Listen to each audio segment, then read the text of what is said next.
Let's now shift focus to the United States. Trump's close confidant and conservative activist Charlie Kirk was shot dead. The incident reigniting the debates over radicalization, political polarization, gun violence, among other issues, and once again bringing these core issues to the center of the American political discourse. Kirk was a staunch defender of the Second Amendment, which grants U.S. citizens the right to bear arms.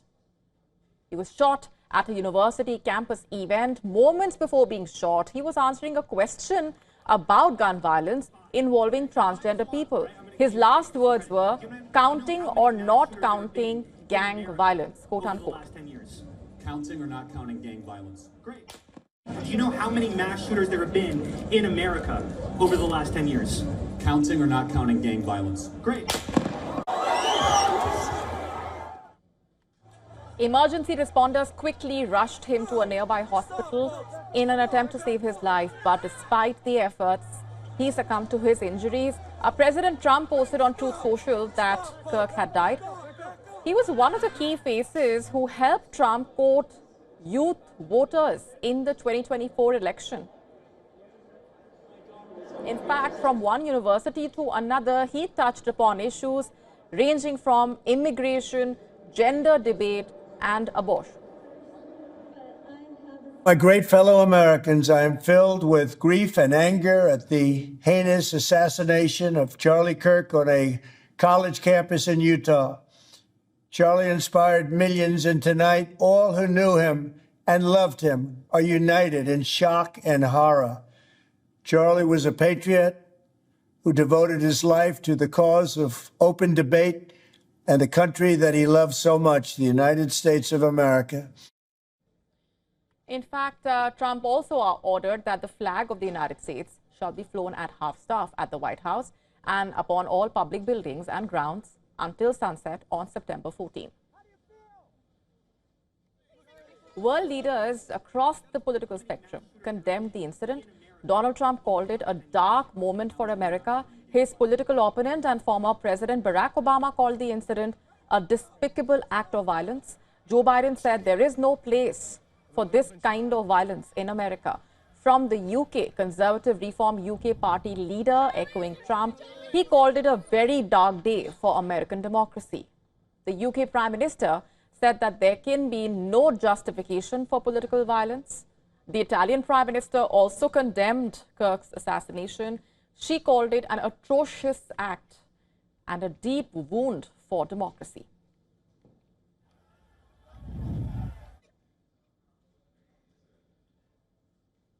America has a long history of political shootings. Several former presidents have faced assassination attempts in public.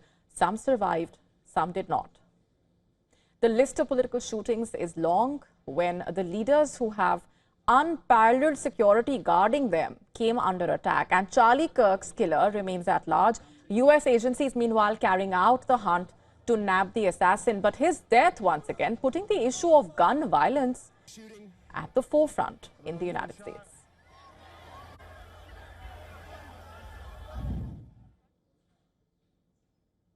Let's go straight across now to our correspondent Susan Teherani, who's been tracking those developments very closely. Susan, let's just first talk about the fact that this, of course, is an issue that should, many would say, remain in the forefront of U.S. political debates and even otherwise. But once again, this incident bringing the spotlight back on the issue of gun violence. Tell us more about the sentiment on the ground right now.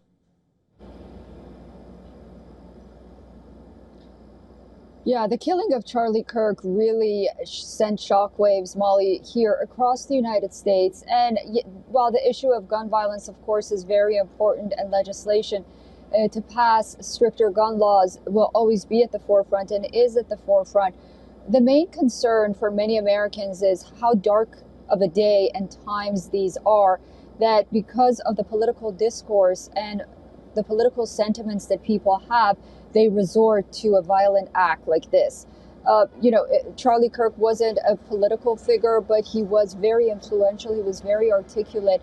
And he was practicing his free speech when this happened. And, if you look at what he was doing, he usually would go on campuses and just have civil debates with people that disagreed with him. And the sentiment now is that if we can't have free, public, civil conversations about our political beliefs and where we stand as a country without the fear of being shot or violence, then America is in a very, very dark place. And whether, as we saw on both sides of the aisle, those that do agree with him, those that didn't agree with him, I think there is a consensus that violence is never the way to shut down free speech. And that I think has taken center stage. And I think that's going to be the conversations that many are going to be having in the coming days. But of course, the issue of gun violence, and then more immediately how the suspect is still at large, is extremely unsettling right now. Indeed. There's also been that question that's been on people's minds every time such an incident takes place, which unfortunately has become the norm in the United States, as to why, the lobby continues to have that kind of control and influence, and why America has not been able to shake off such an influence at all.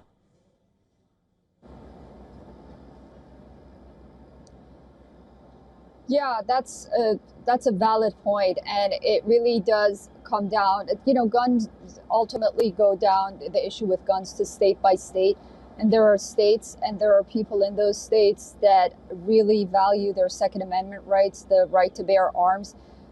America also has a very dire mental health problem, and these are, these red flag laws that have been put in place. It appears that they're just not working the way that they should, even in states like New York, which have very strict gun laws. And then there is the issue of electability. Goes back to, state by state, where politicians can only push for what their constituents want to a certain degree. And ultimately, when they go to Washington, how they vote is going to really impact how they get elected.